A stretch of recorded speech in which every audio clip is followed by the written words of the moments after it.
Tenemos al doctor Carlos Cortés, el presidente del Tanques y el Pensamiento y Auditoría Forense, TCP/IP, como lo mencionaba el doctor Choi, uno de los grandes aliados con la Universidad de Boston y el Center for Safety para desarrollar capacidades en Latinoamérica en contra de esa victimización. Y él nos va a hablar sobre ese lavado de activos, sobre ese blanqueo de capitales y también sobre cibercriminales. Perfecto.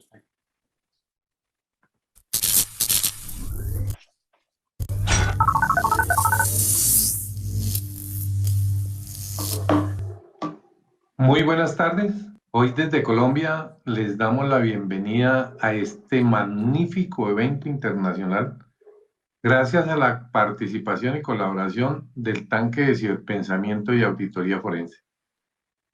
Como experto en el conocimiento y estudio de los delitos económicos y financieros, y a través de uno de ellos que más impacto tiene en la economía de los países, el blanqueo de capitales o el denominado lavado de activos, quiero poner en consideración el grave problema que tienen todos los países con este tipo de delitos y cómo afecta la economía de cada uno de ellos.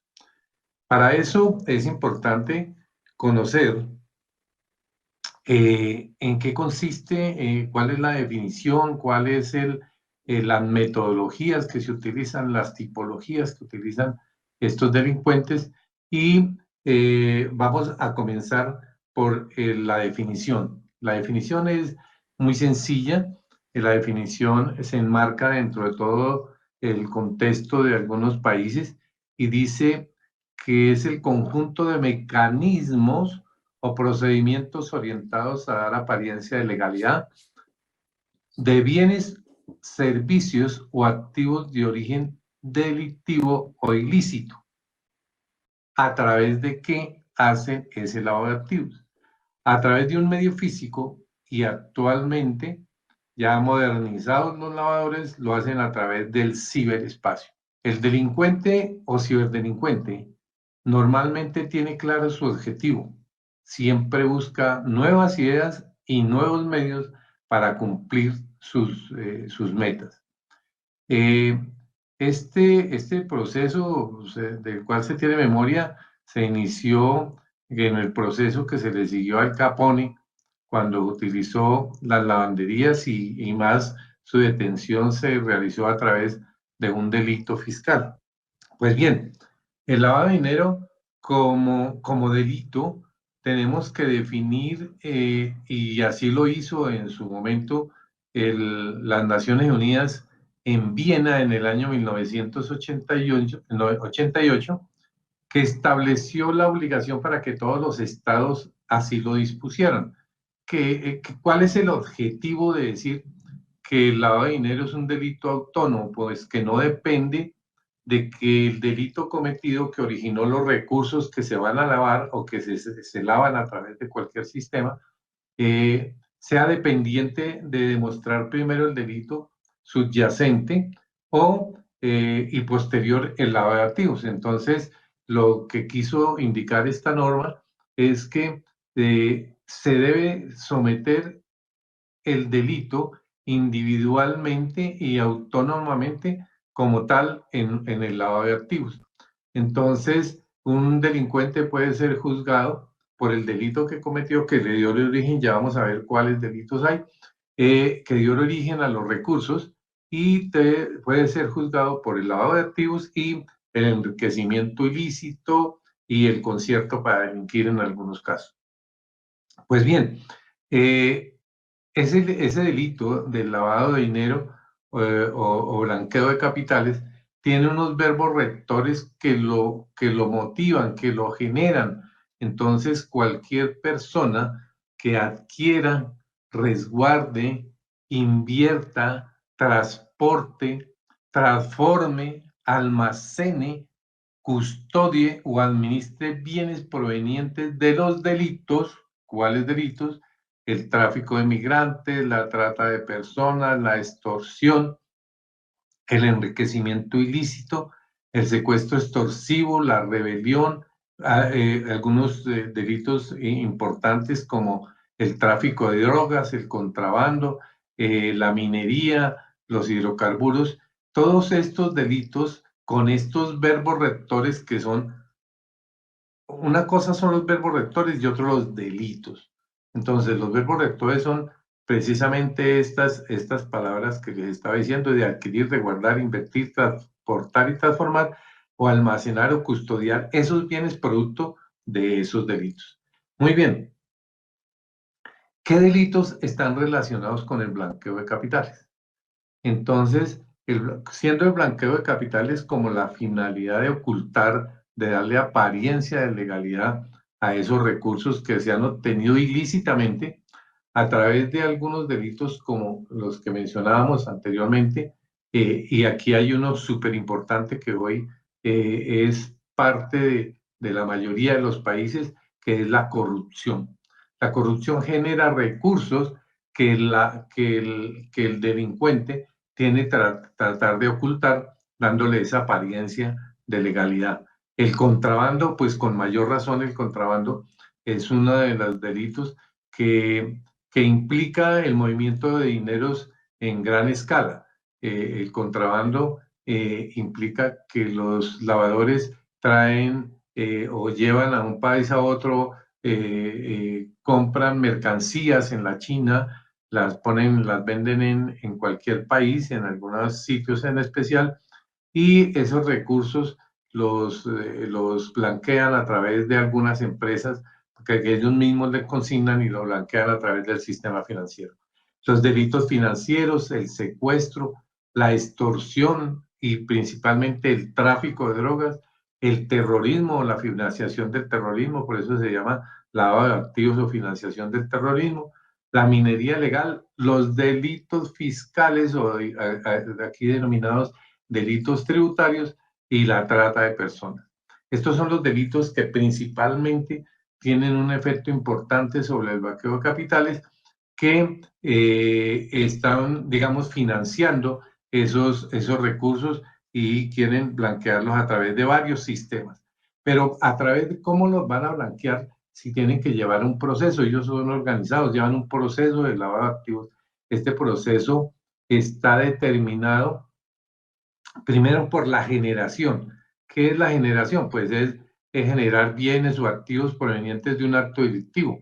El secuestro, la extorsión, implica que las personas deban transferir sus bienes a nombre de un tercero, que aquí hay otra figura que se llama el testaferrato, pero es donde se genera a través de un delito, y ese delito lo que genera son unos bienes o unos servicios, que es lo que el lavador, y principalmente pues dinero en efectivo, que el lavador es lo que necesita para luego colocarlo a través del sistema financiero. ¿Y cómo hacen? Tienen que tratar de colocar los dineros y depositarlos en cuentas bancarias en este sistema financiero. Esa es la colocación, que es penetrar ese sistema financiero.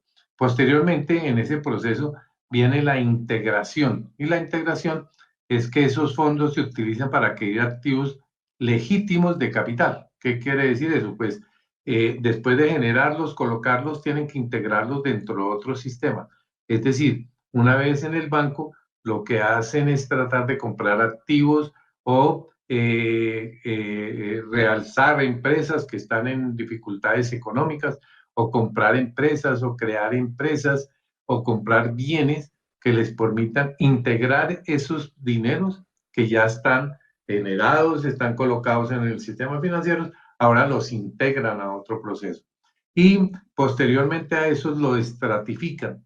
¿Y qué quiere decir lo estratifican? Los fondos los transfieren a otras instituciones para ocultar su origen. Es decir, los dineros que están en el banco pueden tomar otros rumbos, como otros títulos. Por decir algo, los bancos tienen las fiducias.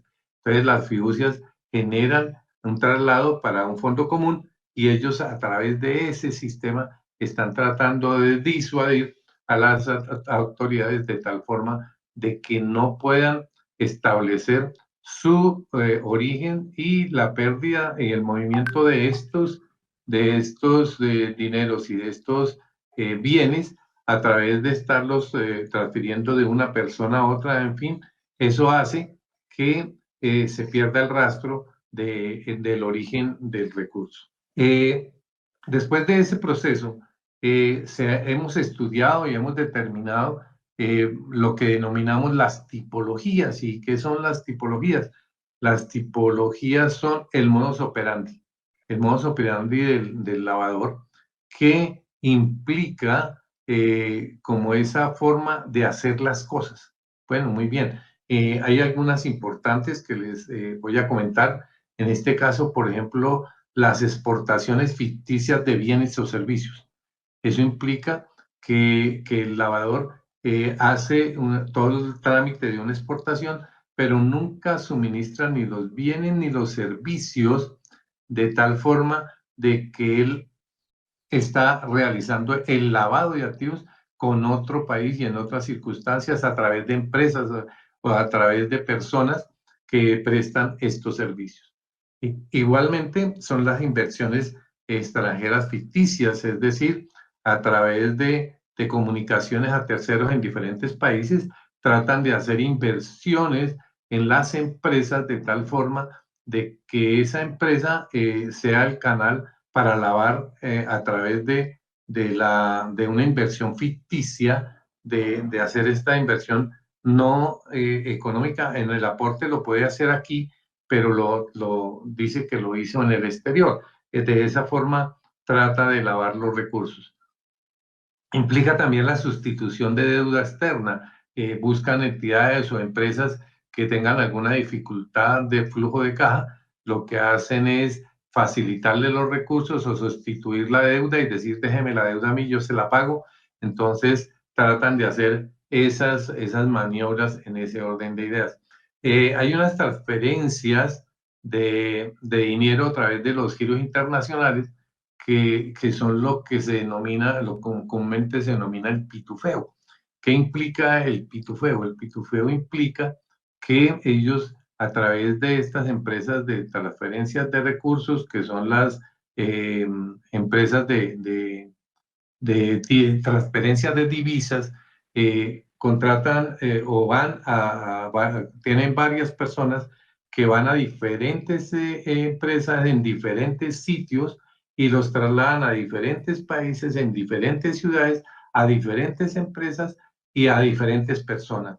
Eso hace que en cantidades menores, que son las que controlan la regulación en cada uno de los países, no se superen esos límites con el propósito de trasladar y lavar esos recursos. El pago en especie de mercancías ingresadas de contrabando es lo que veníamos diciendo, que ellos hacen la importación a través de alguna empresa o alguna importación en el contrabando de traer 10 contenedores y legalizar uno o dos y vender esas mercancías a través de muchas personas, muchos terceros, que son los que les suministran el dinero y ya han lavado esos recursos. Muy bien. Entonces, como veíamos, los medios, hay dos medios importantes, que son los medios físicos, que estábamos viendo los ejemplos anteriormente, que es lo que denominamos las tipologías, y hay otros medios, que son los medios tecnológicos o el ciberespacio o el ciberdelincuente. Muy bien, ahí actualmente ese lavado de activos tiene varias tipologías también. Una de ellas es el de las apuestas. Entonces, esas apuestas en línea o esas apuestas a través de sistemas de información las hacen de un país a otro y colocan varios computadores adheridos a un servidor que programan adecuadamente para hacer las múltiples apuestas, como simulando que existen muchísimas personas haciendo apuestas y transfieren los recursos de un país a otro o las ganancias en un país a otro, que la reclama a través del sistema, generando la certificación de que los dineros son producto de un juego de azar. Otra en el sistema, en el ciberespacio, es los Bitcoin. Y los Bitcoin lo que implica es esa transferencia o esa inversión en títulos, en títulos digamos que no nominativos, sino en el espacio, unas billeteras en el espacio que implican que hay movimientos de dinero, que es el último que utiliza el narcotráfico para ocultar sus dineros. Hay otros como el micropago, las estafas en los videojuegos, que son a través del sistema de Internet. Desde luego, hay mucha ilegalidad en cuanto a utilizar ciertos medios. Los lavadores implican contratar, ya hay empresas especializadas en el lavado de activos. ¿Para qué? Para que el delincuente, como dicen ellos, se dediquen a lo que saben, y es hacer producir ese dinero de producto de los ilícitos, y los demás hacen lo que les corresponde, que es el lavado de activos. Bueno, muy bien. Hay otros aspectos que también tenemos que considerar, que es los aspectos importantes dentro de una investigación. Entonces, dentro de una investigación de lavado de activos se requieren muchas cosas. Entre esas pocas que puedo indicarles aquí, se encuentra cómo se investiga el delito origen, es decir, cómo investigamos el delito que le dio origen a los recursos, a los dineros que van a transferir o van a lavar de alguna forma. En una investigación con el patrimonio de los delincuentes, entonces es lo que se llama un estudio patrimonial, donde se investigan todos y cada uno de los delincuentes en su entorno familiar y en su entorno relacional con algunas otras personas. Y cómo se obtuvieron el blanqueo de los bienes que obtengan a través de unos estudios que hacemos de comportamiento y demás, de tendencias que se encuentran entre un sector u otro. Bueno, para lograr esa investigación, ¿qué se requiere? Se requiere que haya una colaboración internacional. Ya los países se están firmando unos acuerdos de colaboración entre unos y otros. La colaboración de las entidades bancarias, porque las entidades bancarias tienen el secreto bancario, la reserva bancaria, que no es fácil levantarla. Las unidades de inteligencia, entonces fomentar las unidades de inteligencia financiera en los países de tal forma de que existan unas personas que permanentemente estén analizando esas frecuencias o esas alertas tempranas relacionadas con las operaciones inusuales o sospechosas. Además de eso, tener la colaboración de las demás empresas del sector real, del sector productivo, que esas empresas implica la implementación de los sistemas de control de conocimiento del cliente a través del SARLAP y de ese tipo de mecanismos creados de tal forma de que ellos también colaboren en este proceso. Todas las personas en el cumplimiento de la prevención, en llenar los formatos, es decir, el manejo de toda la comercialización de bienes en dinero en efectivo, es digamos que un indicio que permitiría determinar que existe o una intención en el lavado de activos. Entonces, las personas también, nosotros debemos colaborar en ese sentido de reportar dichos hechos o no abstenerse de realizar ese tipo de operaciones. Y el último y uno de los más importantes es la capacitación, es fortalecer la investigación y tener mecanismo de recolección de la evidencia. Y como ahora estamos en el ciberespacio, la evidencia digital es muy importante, porque actualmente existe una gran dificultad en la investigación en el ciberespacio para determinar esas evidencias digitales. Entonces, lo que se requiere es tener una muy buena capacitación, tener mecanismos o proveer mecanismos para que las personas se puedan autocapacitar. Es importantísimo la capacitación en todo este proceso de investigación y de mitigar todos los riesgos que se tienen en un país para el blanqueo de capitales. Bueno, eso es lo que le quería transmitir. Les agradezco mucho. Les deseo una feliz tarde.